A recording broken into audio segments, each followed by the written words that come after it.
നിലവിളി സൈന്യങ്ങളുടെ കർത്താവിന്റെ കർണപുടങ്ങളിൽ എത്തിയിരിക്കുന്നു. അപ്പൊ നമുക്കെതിരെ ഏതെങ്കിലും വ്യക്തികൾ നിലവിളിച്ചിട്ടുണ്ടെങ്കിൽ നമ്മൾ അതിന് കണക്കൊടുക്കേണ്ടിട്ട് വരുമെന്ന് പരിശുദ്ധാത്മാവ് ഓർപ്പിക്കുകയാണ്. അപ്പൊ ഏതെങ്കിലും സമയത്ത് നിങ്ങൾക്കറിയാം, എൻ്റെ വല്യപ്പൻ അന്ന് ഇഷ്ടംപോലെ സ്വത്തായിരുന്നു, പക്ഷെ പണിക്കാർക്ക് പൈസ കൊടുത്തിട്ടില്ല. നിങ്ങൾക്കത് അറിയാമെങ്കിൽ നിങ്ങളെ കൊണ്ട് പറ്റാവുന്ന തരത്തിലുള്ള കാര്യങ്ങൾ നിങ്ങൾ പ്രാർത്ഥിച്ചു നോക്കി ചെയ്യണം. അത് ചെയ്തു കഴിയുമ്പോൾ ആ തടസ്സങ്ങളുടെ കർത്താവ് മാറ്റും. ഞാൻ ഓർക്കാണ്, ഒരിക്കലും ഒരു സഹോദരൻ, അദ്ദേഹം സുവിശേഷ ശുശ്രൂഷ ചെയ്യുന്ന ആളാണ്. അപ്പൊ അദ്ദേഹത്തിന്റെ വീട് ഒരു പ്രത്യേക തിന്മ.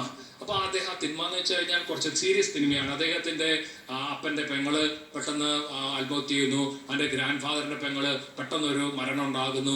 അങ്ങനെ അവരുടെ കുടുംബത്തിലുള്ള സഹോദരിമാർക്ക് ഇങ്ങനെ വന്നുകൊണ്ടിരിക്കുകയാണ്.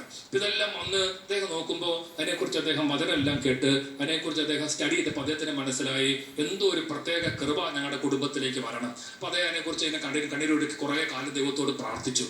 ആത്മഹത്യകള്, പെട്ടെന്ന് ഡിവോഴ്സ്, അങ്ങനെ സഹോദരിമാരുടെ എല്ലാ ആന്റിമാരും അങ്ങനെയുള്ള എല്ലാത്തിനും ഒരു തിന്മ പോലെ ഞാൻ പറഞ്ഞ എന്തോ ഒരു സ്പിരിറ്റ്, ഒരു അരൂപി പോലെ, തിന്മയുടെ അരൂപി ഉപദ്രവിക്കുന്ന തോന്നി.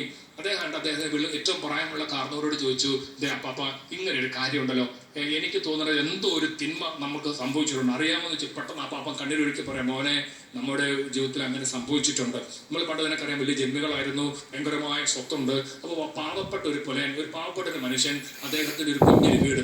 അപ്പൊ ഈ സമ്പത്തുള്ള ഈ കാർന്നവർക്ക് ആ സ്ഥലം കൂടെ അങ്ങോട്ട് വേണം. അപ്പൊ പറഞ്ഞു, ആ സ്ഥലം വന്നേക്ക്, നിനക്ക് ആ പൈസ തന്നേക്കാം. അപ്പൊ ഇയാള് പറഞ്ഞു, എന്റെ കാർന്നവന്മാർ തന്നാണ്, ഞാൻ തരത്തില്ല എന്ന് പറഞ്ഞു. അപ്പൊ ഇയാൾക്ക് വിദേശിയായി, ഭയങ്കര അന്ന് വലിയ പൈസയാണ്, ജന്മിയാണ്, പിന്നെ ഭയങ്കര പണിക്കാരുണ്ട്. അദ്ദേഹം ചെയ്തു, രാത്രിയിൽ പണിക്കാരെ വിട്ടിട്ട് മണ്ണിനെ ഒഴിച്ച് ആ വീട് അങ്ങ് തീ കത്തിച്ചു കുഴപ്പമില്ല. പക്ഷേ അവർ വീട്ടിൽ ഉറങ്ങി കിടന്ന അവരുടെ മോളുണ്ടായിരുന്നു, അവൾ പൂർണ്ണ ഗർഭിണിയായിരുന്നു, അവളവിടെ മരിച്ചു. അതോടുകൂടി കുടുംബത്തിലേക്ക് ഒരു തിന്മയുടെ അരുവി ഇങ്ങോട്ട് കടന്നു വരുന്ന പോലെയാണ്. തുടർന്ന് അദ്ദേഹം പറയാണ്, പിന്നീട് പെട്ടെന്ന് ഭയങ്കരമായ നാശം.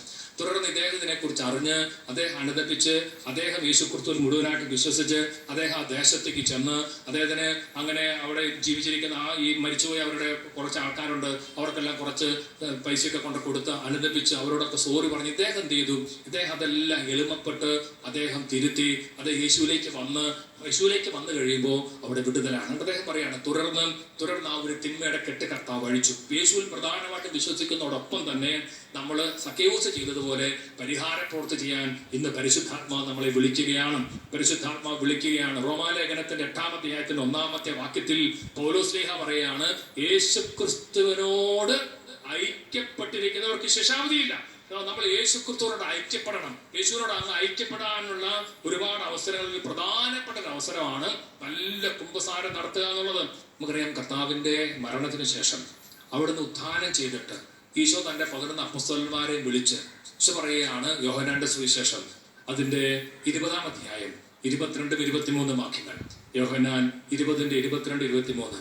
അവിടെ ഈശോ ഇത് പറഞ്ഞിട്ട് അവരുടെ മേൽ വിശ്വസിച്ചുകൊണ്ട് അവരോട് അരുളി ചെയ്തു, നിങ്ങൾ പരിശുദ്ധാത്മാവിനെ സ്വീകരിക്കുക. നിങ്ങൾ ആരുടെ പാപങ്ങൾ ക്ഷമിക്കുന്നുവോ അവ അവരോട് ക്ഷമിക്കപ്പെട്ടിരിക്കും. നിങ്ങൾ ആരുടെ പാപങ്ങൾ ബന്ധിക്കുന്നുവോ അവ ബന്ധിക്കപ്പെട്ടിരിക്കും. അതായത് ഉദ്ധാനം ചെയ്ത കർത്താവ് ശിഷ്യന്മാർക്ക് ഒരു അധികാരം കൊടുക്കുകയാണ്, പാപങ്ങൾ മോചിക്കാൻ. അല്ലെങ്കിൽ ഈശോയ്ക്ക് പറയായിരുന്നു, അവരെന്നോട് നേരിട്ട് പറയട്ടെ, ഞാൻ ക്ഷമിച്ചോളാം. അങ്ങനെയല്ല, നിങ്ങൾ ആരുടെ പാപങ്ങൾ മോചിക്കുന്നുവോ അവ മോചിക്കപ്പെട്ടിരിക്കും. അത് കർത്താവിന്റെ സിസ്റ്റമാണ്, കർത്താവിന്റെ കൽപ്പനയാണ്, കർത്താവിന്റെ കമാൻഡ്മെന്റ് ആണ്. പറയാണ്, ആദ്യം നിങ്ങൾ പരിശുദ്ധാത്മാവിനെ റിസീവ് ദ ഹോളി സ്പിരിറ്റ്. നിങ്ങൾ പരിശുദ്ധാത്മാവിനെ സ്വീകരിക്കണം. എന്നിട്ട് ഈശോ പറയണം, നിങ്ങൾ ആത്മാവിനെ സ്വീകരിച്ചു കഴിയുമ്പോൾ ചെയ്യേണ്ട വളരെ പ്രധാനപ്പെട്ട ഒരു ശുശ്രൂഷയാണ്, നിങ്ങൾ പാപങ്ങൾ മോചിക്കണം. അതുപോലെ ചില പാപങ്ങൾ ബന്ധിക്കാനുള്ള അധികാരം കർത്താവ് സഭയ്ക്ക് നൽകിയിരിക്കുകയാണ്. ഈ ഒരു വലിയൊരു അധികാരമാണ് കൈവെപ്പിലൂടെ പരിശുദ്ധാത്മാവ് വൈദികർക്ക് നൽകിയിരിക്കുന്നത്. സംഗതി വൈദികര് ബലഹീന പാത്രങ്ങളാണെങ്കിലും ദൈവം ഈ ഒരു അധികാരം നൽകിയിരിക്കുകയാണ്. നിങ്ങൾ ആരുടെ പാപങ്ങൾ മോചിക്കുന്നുവോ അവ മോചിക്കപ്പെട്ടിരിക്കും. കഴിഞ്ഞ ആഴ്ചയിൽ ഞങ്ങൾ കുമരകം ഭാഗത്ത് ബൈബിൾ കൺവെൻഷനാണ്. സിഎംഐക്കാർക്ക് ഒരു ധ്യാന കേന്ദ്രം ഉണ്ട്. അവിടെ ഇതുപോലെ ഒരു ബൈബിൾ കൺവെൻഷൻ നടത്താൻ കർത്താവ് കരുണ കാണിച്ചു. അപ്പൊ കുമരകത്ത് 2 പള്ളിയുണ്ട്. കായക്കാരുടെ പള്ളിയുണ്ട്, അതുപോലെ തന്നെ ചങ്ങനാശ്ശേരി ഒരു പള്ളിയുണ്ട്. ഈ 2 പള്ളിയുടെയും വിശുദ്ധന്റെ പേര് വിശുദ്ധ ജോൺ നെബുൻഷ്യൻ അല്ലെങ്കിൽ ജോൺ നെപ്പോമക്. ആ ഒരു വിശുദ്ധനെ കുറിച്ച് നിങ്ങൾ ചിലപ്പോൾ കേട്ട് കാണുമായിരിക്കും. ഇദ്ദേഹത്തിന്റെ പ്രത്യേകത, ഇദ്ദേഹം ഒരു കൊട്ടാരത്തിലെ വെൻസ്ലാസ് നാലാമൻ രാജാവിന്റെ കൊട്ടാരത്തിലെ കുമ്പസാരക്കാരനായിരുന്നു. ഇതിന്റെ ഭാര്യയുടെ പേര് സോഫി എന്നാണ്. അപ്പൊ ഈ രാജാവിന്റെ കുമ്പസാരം, രാജ്ഞിയുടെ എല്ലാവരുടെ കുമ്പസാരം കേൾക്കുന്ന വലിയൊരു ആത്മീയ ആചാര്യൻ, വലിയ വിശുദ്ധനായ പണ്ഡിതനായ ഈ വൈദികൻ. പക്ഷെ കുറെ കാലങ്ങൾ കഴിഞ്ഞപ്പോ രാജാവിന് സംശയരോഗം